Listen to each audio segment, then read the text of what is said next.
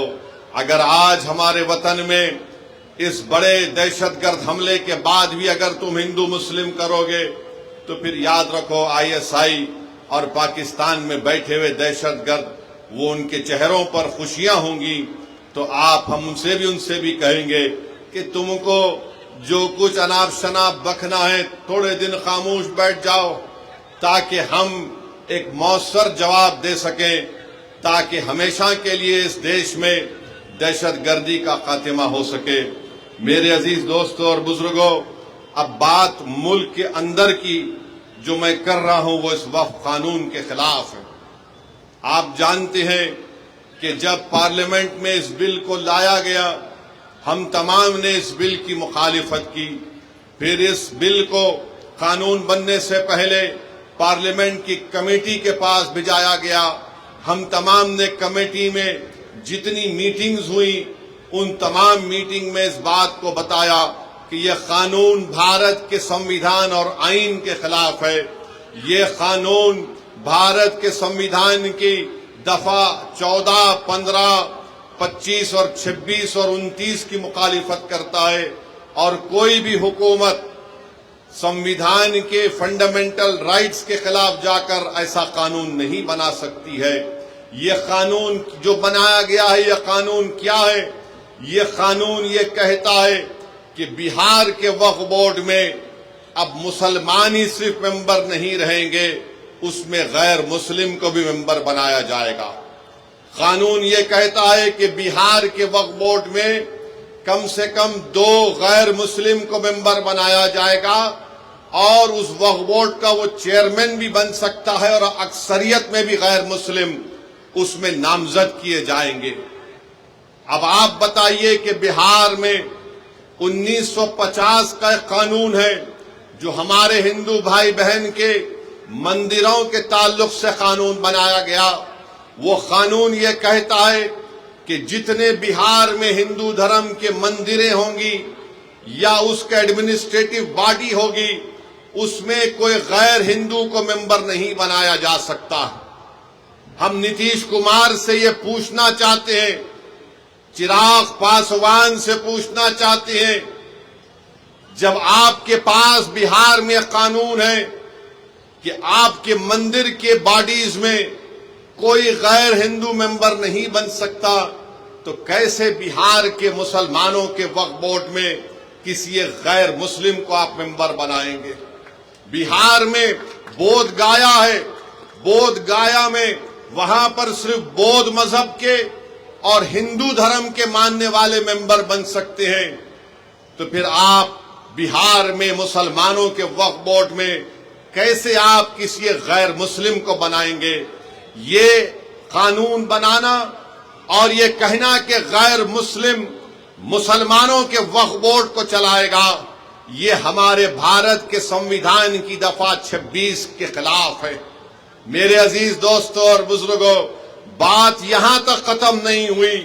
اب قانون یہ بھی کہتا ہے کہ وہی مسلمان اپنی جائیداد کو اللہ کے لیے وقف کر سکتا ہے، وہی کر سکتا ہے جو 5 سال سے مسلمان.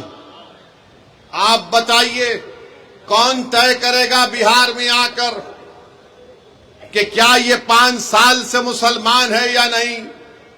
کیا نتیش کمار سرٹیفکیٹ لکھ کر دیں گے ہم کو؟ کیا چراغ پاسوان سرٹیفکیٹ لکھ کر دیں گے کہ یہ 5 سال سے مسلمان ہیں؟ کیا بھارت کے پردھان منتری لکھ کر دیں گے سرٹیفکیٹ یہ 5 سال سے مسلمان ہیں؟ میرے عزیز دوستوں اور بزرگوں، یہ کسی بھی دھرم میں اس طرح کا قانون نہیں ہے. جو کسی دھرم کا ہوتا ہے وہ اپنی آستھا کی بنیاد پر اپنے جس بھگوان یا اللہ کو مانتا ہے وہ اپنی پراپرٹی کو، جائیداد کو دے دیتا ہے. مگر مسلمانوں سے کہا جا رہا ہے کہ آپ کو 5 سال تک آپ کو یہ بتا رہا، آپ اس 5 سال تک جائیداد نہیں دے سکتے. کون آ کر فیصلہ کرے گا؟ اور اگر کوئی ایک مہیلا ہوگی، کوئی ہماری بیٹی ہوگی، بہن ہوگی، تو کون جا کر اس کو پوچھے گا؟ یہ اس طرح کا قانون بنایا گیا ہے کہ 5 سال تک آپ اپنی جائیداد کو نہیں دے سکیں گے جب تک کہ آپ یہ نہیں بتائیں گے کہ آپ اسلام پر عمل کر رہے ہیں۔ کیا میری داڑھی نریندر مودی سے بڑی ہے تو کیا میں مسلمان ہو گیا؟ کیا اگر کوئی ہماری بہن حجاب پہنی یا نہیں پہنی تو مسلمان ہوگی یا نہیں ہوگی؟ یہ غلط قانون بنایا گیا۔ تیسرا یہ قانون بنایا گیا، اس قانون میں یہ بنایا گیا کہ اگر جھگڑا گورنمنٹ کی جائیداد میں اور وقف کی جائیداد میں ہوگا تو بہار سرکار اپنے ایک عہدیدار کو نامزد کرے گی اور وہ عہدیدار یہ فیصلہ کرے گا کہ جائیداد سرکار کی ہے یا وقف کی ہے۔ اب آپ بتائیے، اگر سرکار کا افسر ہوگا وہ کبھی بھی وقف بورڈ کے حق میں فیصلہ نہیں کرے گا، وہ تو نتیش کمار اور چراغ پاسوان اور مودی کے حق میں فیصلہ کرے گا۔ وہ تو لکھ کر دے دے گا کہ یہ جائیداد گورنمنٹ کی ہے، بہار وقف کی نہیں ہے۔ اس کا اس میں بنایا گیا۔ ایک اور قانون بنایا گیا، اسی میں لکھا گیا کہ 6 مہینے کے اندر پورے جائیدادوں کو پورٹل پر ڈالنا پڑے گا۔ میں کرن رجیجو سے پوچھنا چاہتا ہوں، کہاں ہے تمہارا پورٹل؟ کدھر ہے تمہارا پورٹل جو تم نے شروع کر دیا؟ 6 مہینے میں کرنا پڑے گا۔ میرے عزیز دوستوں اور بزرگوں، اس قانون میں یہ کہا گیا کہ اگر کوئی مسلمان اپنی جائیداد کو وقف الاولاد کرنا چاہتا ہے، یعنی مالک اللہ رہے گا مگر اس جائیداد کا فائدہ وہ کہے گا کہ میری اولاد کو ملے گا، تو مودی نے قانون بنایا اگر اس وقف کرنے والے کی جائیداد میں وہ وقف کرنے سے پہلے اگر اس کی بیٹی ہوگی تو وہ بیٹی کا حق مار کر نہیں دے سکتا ہے۔ آپ بتائیے، ہندو دھرم میں یہ قانون ہے کہ جو کوئی بھی ہندو اپنے ول کے ذریعے وہ اپنی ایک پوری جائیداد کو اپنی ایک اولاد کو دے سکتا ہے، چاہے بیٹی ہو یا بیٹا ہو، یا ان کو چھوڑ کر وہ گاؤں میں اپنے کسی کو دے سکتا ہے۔ جب وہاں پر آپ وہ سہولت ہے تو پھر مسلمانوں کو یہ آپ کیوں کر رہے ہیں؟ میں اللہ کے نام پہ وقف کر رہا ہوں، اپنی اولاد کے نام پہ نہیں کر رہا ہوں۔ میں اللہ کو مالک بنا کر کہہ رہا ہوں کہ جائیداد کا فائدہ میری اولاد کو ملے گا۔ تو یعنی اگر جس مسلمان کی بیٹی ہوگی وہ اللہ کے نام پر وقف نہیں کر سکے گا، یہ قانون بنا دیا گیا۔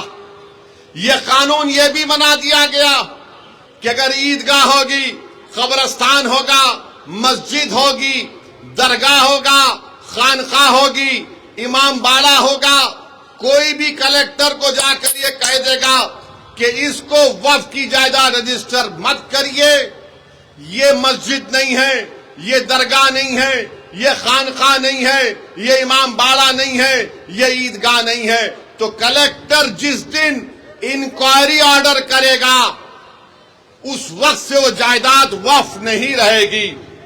تو کلیکٹر کو خالی انکوائری لکھنا پڑے گا، ہم اپنی جائیداد سے محروم ہو جائیں گے، ہم اپنی جائیداد سے محروم ہو جائیں گے۔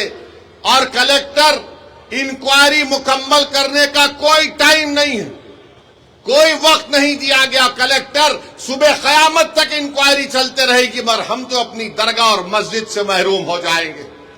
یہ قانون بنایا گیا۔ پھر بی جے پی، نتیش کمار کی پارٹی کے لوگ، چراغ پاسوان کے لوگ بولتے کہ وقف کی جائیداد پر قبضہ ہو گیا، وقف کی جائیداد کو لوٹ لیا گیا۔ ارے بھیا، آپ نے قانون یہ بنایا کہ جو وقف کی جائیداد پر ناجائز طور پر قبضہ کر کے 12 سال سے بیٹھا ہوا ہے، مودی اس کو مالک بنا رہے ہیں، بلکہ وہ مالک بن چکا ہے ابھی۔ تو بی جے پی، نتیش کمار، چراغ پاسوان جھوٹ بول رہے ہیں، ہم سے ہماری جائیدادوں کو چھین رہے ہیں۔ جو ہماری زمین پر، وقف کی زمین پر قبضہ کر کے بیٹھا ہے وہ 12 سال اگر ہو گئے تو مالک بن رہا ہے۔ وقف ایویکیو پراپرٹی ہے کہ جو لوگ بھارت کو چھوڑ کر کسی اور جگہ پر چلے گئے، انہوں نے کہا کہ میں اپنا گھر، اپنی زمین، اپنی کھیت وقف کر رہا ہوں، تو آج مودی نے قانون بنا دیا کہ وقف ایویکیو نہیں ہوگا، یہ گورنمنٹ اس کی مالک بنے گی، اور گورنمنٹ اس کی مالک بن چکی ہے۔ قانون یہ بنایا گیا کہ اگر آثار قدیمہ کے تحت مسجد ہوگی، درگاہ ہوگی، کوئی بھی چیز ہوگی جس میں عبادت ہوتی ہے، نماز ہوتی ہے، فاتحہ ہوتی ہے، تو مودی کہہ رہے ہیں کہ وقف مالک نہیں ہوگا، آثار قدیمہ ہوگا، یعنی پھر وقف ہم سے چھین لیا گیا۔ پھر یہ قانون میں یہ بنایا گیا کہ اگر کوئی ٹرسٹ ہوگا اس قانون کو بنانے سے پہلے اور اس قانون کے بنانے کے بعد ٹرسٹ ہوگا تو وقف نہیں ہوگا۔ تو بتاؤ تم کون سی چیز اس میں رکھے ہو جس سے مسلمانوں کو فائدہ ہوگا؟ اور آپ کو جان کر تکلیف ہوگی کہ مودی نے قانون بنایا جس کی تائید چراغ پاسوان نے اور نتیش کمار اور چندرا بابو نائیڈو نے کی، کشواہا صاحب نے کی۔ کیا قانون بنایا؟ اگر کوئی وقف کی جائیداد کو دھوکے سے بیچتا ہے تو پہلے اس کو سزا تھی 2 سال کی، بے ضمانت نہیں ملتی تھی۔ آج مودی نے کہہ دیا پیارے تو لوٹ لے وقف کی زمین کو اور 6 مہینے کی سزا تجھ کو ملے گی، 2 سال کی نہیں ملے گی، اور تم کو ضمانت مل جائے گی۔ میں پوچھنا چاہتا ہوں نتیش کمار سے، چراغ پاسوان سے، چندرا بابو نائیڈو سے، کشواہا صاحب سے، کماراسوامی صاحب سے، جینت چودھری صاحب سے، ارے ایک چیز تو بتاؤ جو اس سے مسلمانوں کو فائدہ ہوگا۔ آپ نے قانون بنایا صرف مسلمانوں کی جائیدادوں کو لوٹنے کے لیے، ہماری مسجدوں کو چھیننے کے لیے، ہماری درگاہوں کو چھیننے کے لیے۔ تو میرے عزیز دوستوں اور بزرگوں، مودی نے قانون ایسا بنایا ہے کہ ہمارے ایمان پر حملہ ہو رہا ہے، ہماری مسجدوں پر حملہ ہو رہا ہے، ہمارے خانقاہوں پر، درگاہوں پر، امام باڑوں پر حملہ ہو رہا ہے، اور ہم خاموش نہیں بیٹھ سکتے۔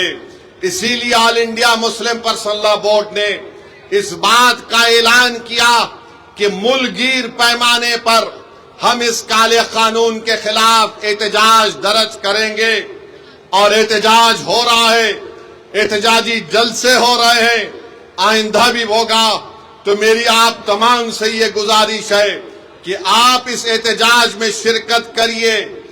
ہم اس وقت تک احتجاج کریں گے جب تک کہ مودی کی حکومت اس کالے قانون کو واپس نہیں لے لیتی۔ ہم احتجاج اس لیے کر رہے ہیں کہ جس زمین کا، جس مسجد کے لیے ہم احتجاج کر رہے ہیں اس کا مالک اللہ ہے۔ ہم ہرگز کسی بھی حالت میں اس مسجد کو، اس درگاہ کو، اس زمین کو جس کا مالک اللہ ہے، ہم حکومت کو یہ نہیں اجازت دے سکتے کہ آپ اس پر قبضہ کر کے وقف بورڈ کو نقصان پہنچائے۔ اور یاد رکھیے وقف ایک عبادت ہے، نماز روزہ ایک عبادت ہے، قرآن کی تلاوت بھی ایک عبادت ہے، مگر وقف بھی ایک عبادت ہے۔ حکومت نے ایسا قانون بنایا تاکہ ہم سے ہماری عبادت کرنے کا طریقہ بھی چھین لیا جائے۔ تو میں آپ سے اپیل کر رہا ہوں کہ مسلمانوں کے خلاف ہی اس طرح کا قانون بنایا گیا ہے۔ حکومت تنگ نظری کے مظاہرے کر رہی ہے، حکومت سنویدھان کے خلاف، جس کو بابا صاحب امبیڈکر نے بنایا، اس طرح کا غلط قانون بنا کر حکومت یہ بتانا چاہ رہی ہے کہ ہم وقف کی جائیدادوں کو حاصل کر لیں گے۔ ہم میں جتنی جان ہے انشاءاللہ تعالی ہم تمام مل کر پرامن طریقے سے، جمہوری طریقے سے ہم اس کالے قانون کی مخالفت کریں گے۔ میری آپ سے گزارش ہے کہ آپ پرسنل لا بورڈ کے احتجاجی پروگرام پر عمل کریں، اور آپ تمام سے اپیل کر رہے ہیں کہ ہم احتجاج کریں گے۔ نتیش کمار بھی جان لیں، چراغ پاسوان بھی جان لیں کہ ہم ہر چیز کو برداشت کر سکتے ہیں، مگر جو چیز کا مالک اللہ ہے ہم حکومت کو اس کا مالک بننے نہیں دیں گے۔ جس جگہ پر ہم نے اللہ اکبر کہہ کر مسجدوں کو آباد کیا، ہم اس جگہ کو ویران ہونے نہیں دیں گے۔